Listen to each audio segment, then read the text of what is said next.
The field of text-to-video AI tools has witnessed tremendous progress recently, revolutionizing the way we interact with technology. OpenAI's demo of their upcoming tool, Sora, sent shockwaves through the industry, showcasing the potential of AI-generated videos. Although Sora is not yet available to the public, another contender has emerged to fill the gap: Luma AI.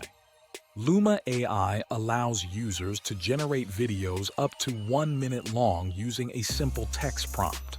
The tool also provides the option to include an image in the prompt, further enhancing the customization capabilities.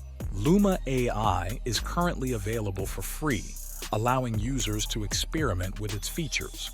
However, it's important to note that the free version is limited to personal, non-commercial use, and video generation may take a significant amount of time, depending on server traffic. Luma AI's subscription plans are designed to suit various needs and budgets. The free plan offers 30 generations per month, with a daily limit of 5 generations. The starter plan costs $24 per month. First, I'll use Leonardo AI to generate some images that I'll use to create videos. So, let's create an image of a professional walking through bustling streets. Let's use Leonardo to optimize the prompt, leveraging AI to craft a refined prompt that will hopefully yield better images. After a few seconds, the image is generated, and it looks great. I'll download it and upload it to Luma AI. I'll use the same prompt that created the image and turn on the Enhance Prompt option. As we wait for the first video to generate, let's create the next image and video. Here's the video of the businessman, and I must say, it looks good, but I can see some problems. For instance, if you look at the man on the motorcycle, it looks like he was walking, then morphed into riding a motorcycle. Also, look at the businessman's bag. When he turns around, his bag morphs into something different.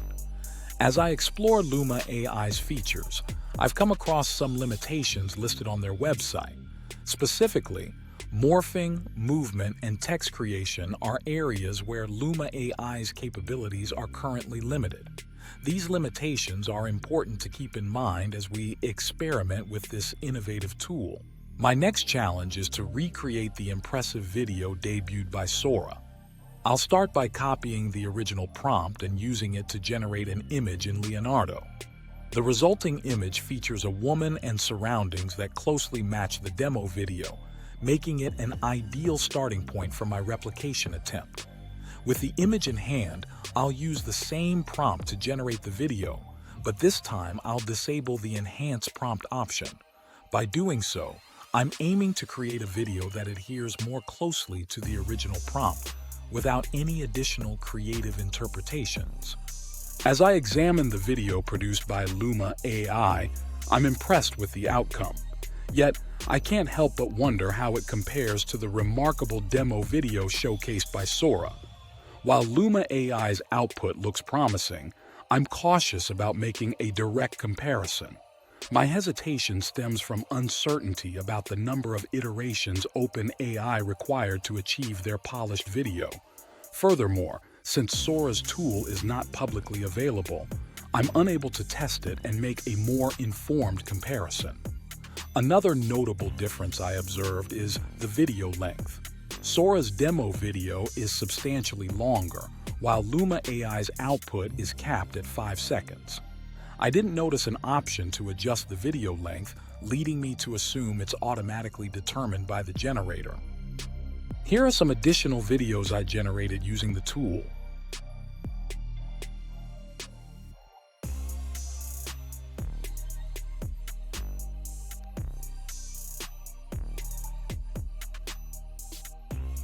I'd love to hear your thoughts on this new technology. I believe it's definitely worth exploring, and I recommend giving it a try sooner rather than later, as the free access may not last long. Please share your comments below and let me know what you think. If you found this video helpful, please like and subscribe to our channel for more content. Thank you for watching.